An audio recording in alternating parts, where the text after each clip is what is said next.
Welcome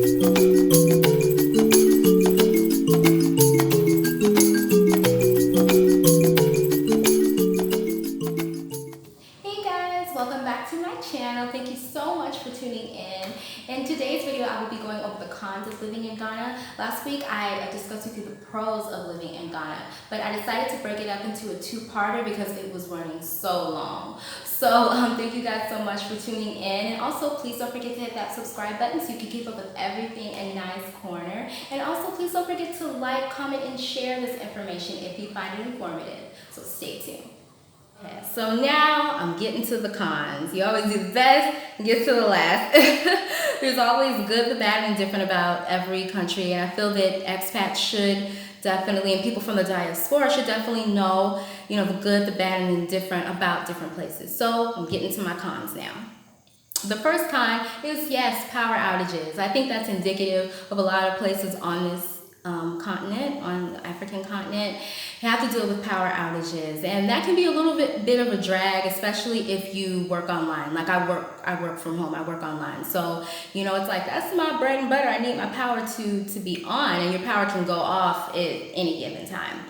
So that is a little bit of a drag to say, but if you get like a generator, they're kind of more of a generator type of country, but if you have solar panels, that personally, I think solar panels are the way to go. That makes it even better. But once you're here for a little while, you definitely get used to it. You definitely get used to it. It's, no big deal, but I have to say, it was a lot adjusting to it when we first got here. I mean, we were used to, you go to SoCal Edison and pay your bill, and your power will be on. I could probably count on one hand the times the power went out in America, unless it was like a really big issue.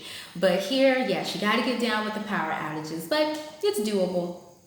And I would say the second con about being here in Ghana is noise pollution, noise and environmental pollution. Being here in Ghana, they're kind of, a little bit behind in terms of environmental pollution. People burn trash here that's kind of toxic, and that is kind of detrimental to your health. And the cars, they blow off kind of smog, so because they don't go through emissions and things like that are messing up the environment, different trash, different things like that. So yes, environmental pollution is here, and noise pollution is here as well. There's a lot of drink spots that are around residential areas, such as my area, a lot of drink spots, and they're playing music at night. A drink spot, just to let you know, it's kind of like a little mini club, I guess you'd say, or like a bar or something like that. And you hear the noise, you hear a lot of that, and there's a lot of kids here. I have to say, Ghana has a lot of children. They're really, really cute, though, I have to say. It will give you baby fever, but but the noise, you have to deal with a lot of noise in churches that are around. And I'm all for praising the Most High, don't get me wrong, but the churches here are open air churches, and they're in residential areas. I live right across the road from a church, and there's also a church that's like, not another church that's not too far from me. So every Sunday and Wednesday especially, they turn up for service. So you have to deal with noise pollution. Ghana is a very noisy place. Probably if you're from the city, you're maybe more used to something like that. But I'm from the suburbs of California, so it was relatively quiet. But here, you got to deal with noise pollution, So just to let you guys know. And bad roads. Bad roads, yes, probably about, I would say, 50 to 60% of the roads in Ghana are dirt roads. So we had to get a SUV because of where we live. It's all dirt roads, and getting down the hill to go somewhere, it's pretty bad. Your car takes a beating. So the bad roads, that's definitely a drag, especially if you own an automobile. That's kind of wear and tear on your car. So it's a little interesting with these roads. It's always nice when you can, drive on paved roads. Being from America, most of the roads are paved. So coming here, that was a little bit of an adjustment. And so yes, you got to deal with definitely some treacherous roads.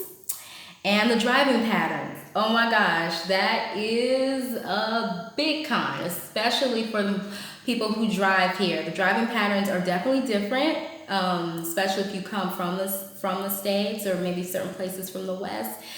That is something to definitely get used to. My mom, she drives, and bless her heart, personally, I can't drive here. I refuse to do it. My mom and I have been in 2 accidents. Yes, count them, 2 accidents, but the Most High is good. We got our car fixed. I will definitely go over that in another video. But the driving patterns are different. You have to be very alert. And when you drive here, you can't drive and put on your makeup, or you have to be very vigilant on the road. So, but it's definitely doable. Expats come here all the time that you have the courage to drive, but a lot of expats, they like ask my mom, a lot of friends of ours are like, you drive? And they're really shocked, but she's like, I gotta do it. We gotta get around some type of way. So, so definitely brace yourself for that if you do move here.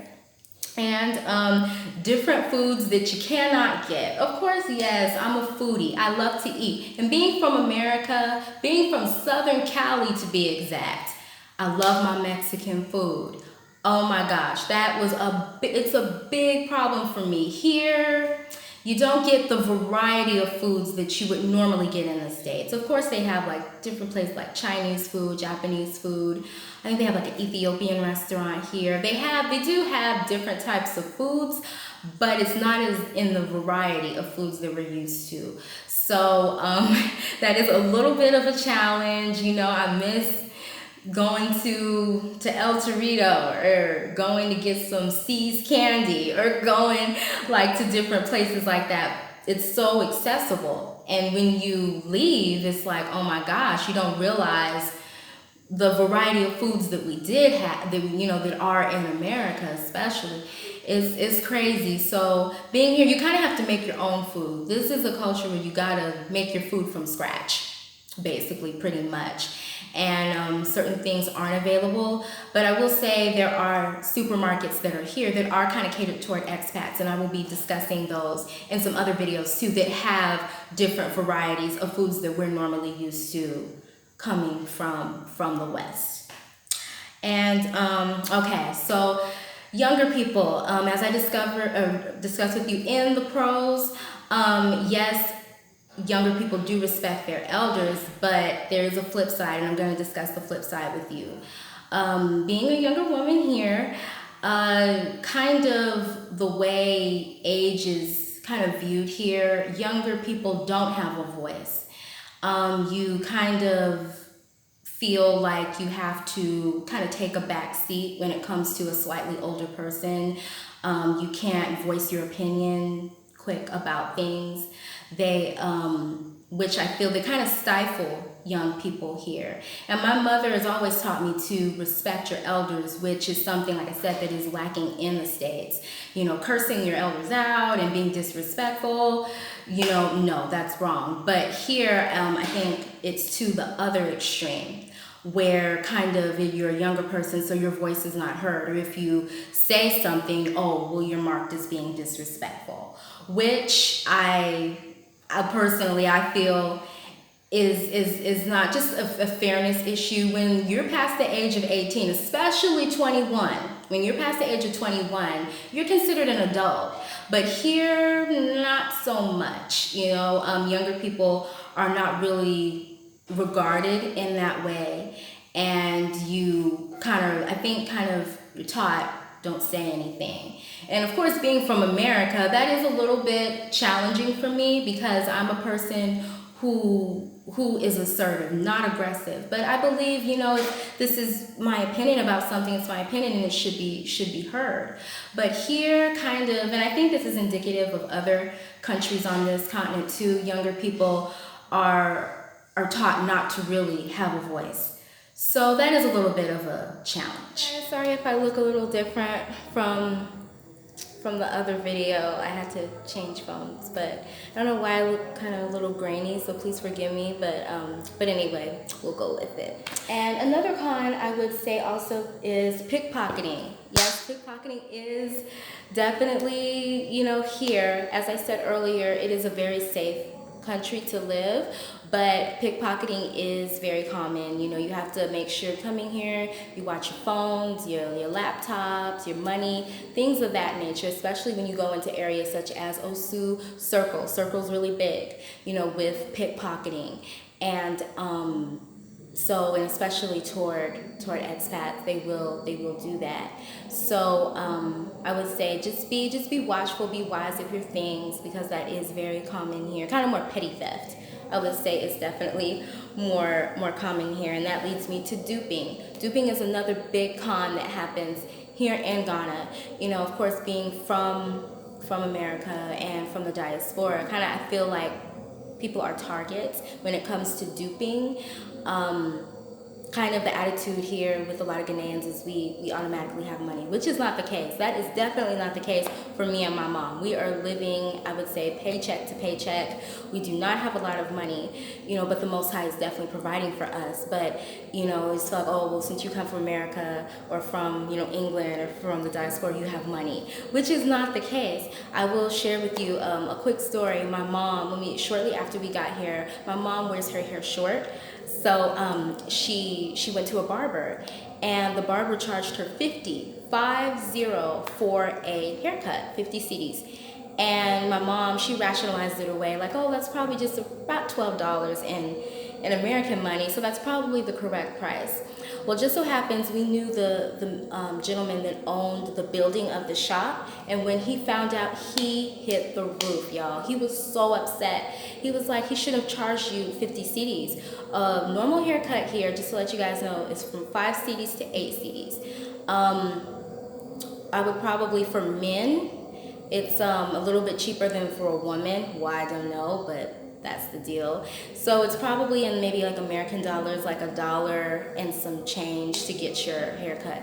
No more than $2, just to let you guys know. And eventually he lost his job, which, you know, I felt was fair, because he knew that my mom was just coming. And even that really hurt her.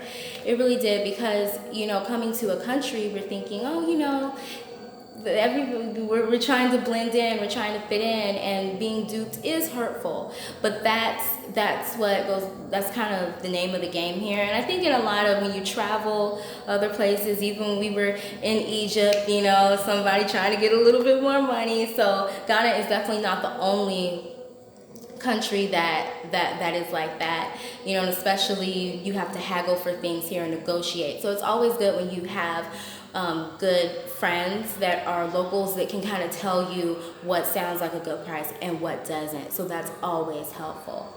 But I don't think I'm leaving anything out. Oh, yes I am. A big one is substandard equipment. Y'all, substandard equipment is very real here. I would suggest anybody coming here to purchase especially any electronics, such as phones, computers, batteries, even as simple as earbuds.